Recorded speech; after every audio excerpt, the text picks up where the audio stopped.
Today we have a special episode where we are going to talk about the new One Piece live action on Netflix. It's just me today, just Becky.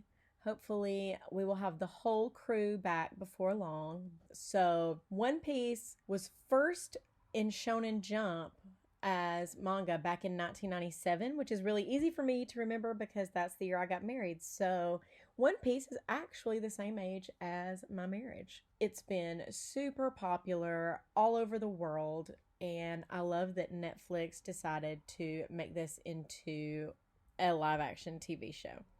So, the first thing I want to do is talk about some of the actors. I will be honest, you've heard me in past podcasts when we were talking about the upcoming live action before it actually came out, talking about Iñaki Godoy. I don't know if I'm saying his last name right, but I know his first name is Iñaki, as Luffy. And I wasn't sure that I was on board with him, but I just have to tell you, he's perfect. He is so perfect for the role. He has the Luffy optimism and charisma. And honestly, even in watching interviews with him, he seems like that in real life. Like, he really seems to have that Luffy energy in real life. So that's really cool. Then you have the super cool Makinyu. I don't know if I'm saying that right either. I don't know if I'm saying anybody's names right. Playing Roronoa Zoro. And I just want to say this dude is cool. He's like so super cool. I love what he does with his voice as Zoro. I love that he actually dyed his hair and got his ear pierced and all the things so like he could really get into the role. And he's been in some other things and he's not like new to acting, but this is the first thing I've seen him in and I think he's great. Next is Skyler. He plays Sanji. He's the first one whose name I feel like I can confidently pronounce. One cool thing about Skyler is that he, like many other people in the cast, is multilingual. So it was really cool. I'm trying to learn Spanish right now, and I actually watched an interview on the YouTube channel for Spanish Netflix, and he was with Luffy. It was Luffy and Sanji, and they were having this interview, and they were talking completely in Spanish, and I thought it was really cool that he is so natural in English, but also so natural in Spanish. So I thought that was cool. He took cooking lessons for this role, and he apparently cooked for the crew behind the scenes, which I think is really cool. He also did martial arts training so that he could do his own stunts. I don't know if he did all of them, but I know he did a lot of them. And so I think it's just really cool that he got that into it to the point that those actually became his hobbies. Like, he is loving cooking now and kickboxing, martial arts, all the things.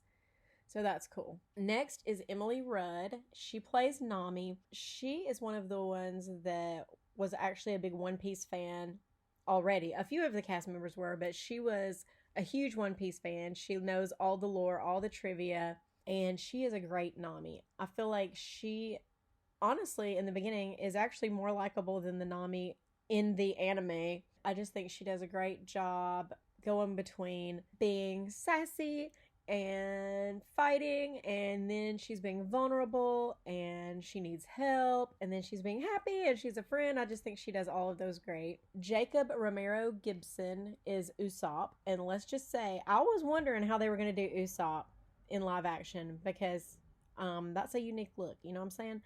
And I think this guy, first of all, he doesn't look like Usopp in the anime, so don't worry about that. He looks way better, which makes it easier to watch, I think, than if it was actually somebody that looked like Usopp, because Usopp is not human looking, really. So this guy, I feel like he is so smooth and so cool. He's cooler than anime Usopp could ever be.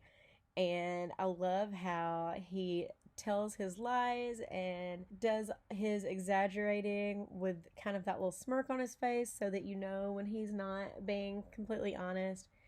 And he's just a really likable character. I like that he's able to keep the cowardice of Usopp while not being just totally a useless, weak character. Some of the other people that are cool are Stephen John Ward plays Mihawk. I don't know what I was expecting from Mihawk, but I was not expecting what he gave me, and I loved it. So I think he is great. I can't wait to see more of him in the story. Vincent Reagan plays Garp, and he is perfect. He is Garp.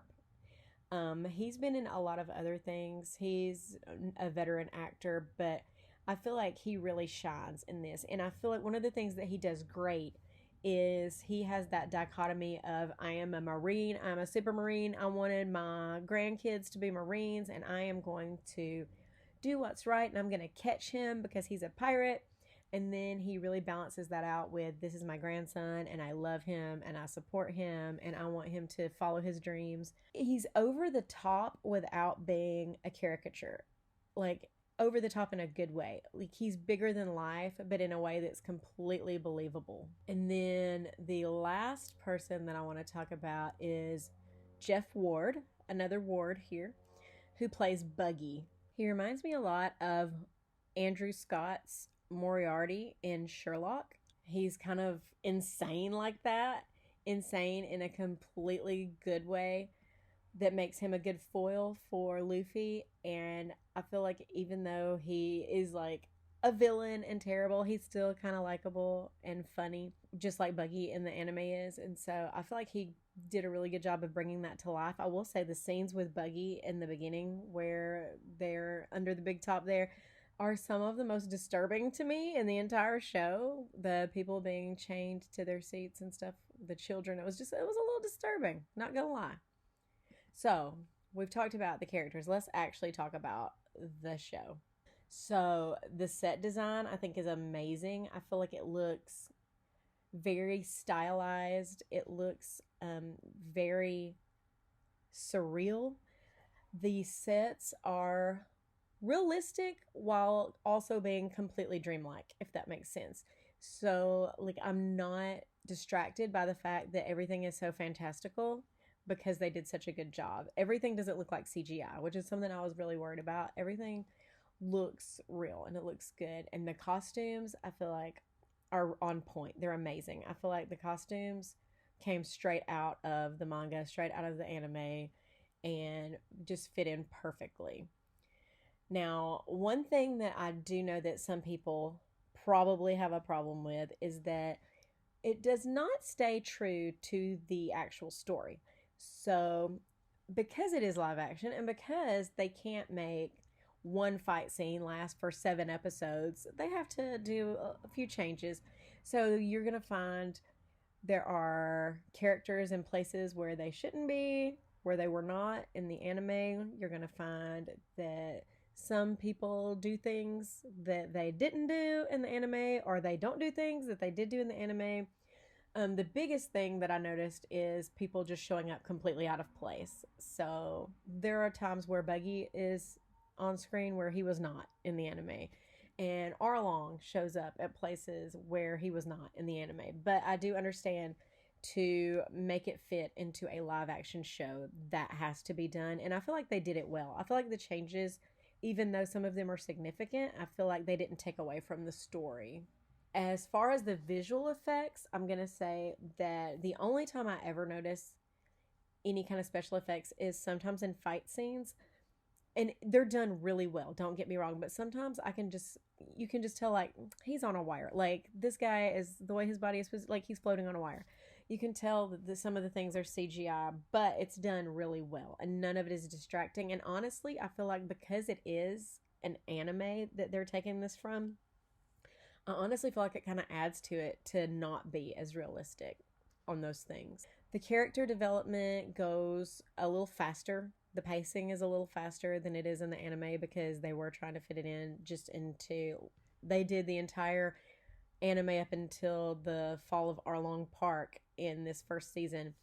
And so the characters are getting developed pretty fast, but I feel like they're doing a good job of developing the characters. You do get to see the backstories. So you see Zoro's backstory, you see Sanji's backstory, you see Usopp's backstory, you see Nami's backstory. And I feel like they did a good job of making the characters have depth by showing their backstory and not leaving any of that out, because I think it would be really easy to be one-dimensional with these characters, and I feel like they did a good job of making them relatable. So let's talk about future plans. They have already announced that there will be a season 2, which I'm really excited about. And there's a couple things I am most excited about. Number one, Chopper. Chopper will be in season 2. And what's that going to look like? They are saying that they don't want to CGI it, that they want it to be like Arlong. They want it to be an actual actor in costume, makeup. So I'm excited to see how that plays out. Chopper is one of my favorite characters. I love when Chopper hides because he hides terribly and it's so cute to me. And I just hope that they can keep Chopper being super cute because that's one of the reasons I love him so much. I love his little voice. I love how sweet and optimistic and kind-hearted he is, and I'm really hoping that they don't make like a terrifying looking Chopper because it seems like that's a tall order. The second thing I'm really excited about is Jamie Lee Curtis threw it out there. She's a huge One Piece fan, which makes me love her even more. I already loved her, but this makes me love her even more. Jamie Lee Curtis threw it out there that she would love to play Dr. Kureha, the lady that raises Chopper after he is orphaned by his first person doctor, whatever. So she loves One Piece. She would be perfect for Dr. Kureha. She threw it out there that she wants to play Dr. Kureha, and the showrunner actually tweeted her back and said, "Hey, let's talk. Like when this writer's strike is over, which is now over, let's talk." So if Jamie Lee Curtis is going to be Dr. Kureha, that's going to be amazing. Now, don't get me wrong. I love that we have a lot of fairly unknown actors in this show, and I want it to stay that way. Like, I want it to be a place where new people can get their start and be discovered and be amazing. But I mean, you just can't go wrong with Jamie Lee Curtis. You know what I'm saying? So I would love to hear what you guys are thinking about this new One Piece live action. Did you love it? Did you have any problems with it? Did you not like that they changed some things? Did you love the casting? Are you excited for season 2? Who would you cast in the roles that have not been cast yet? Or who would you have cast in the roles that have been cast? I would love to hear from you guys.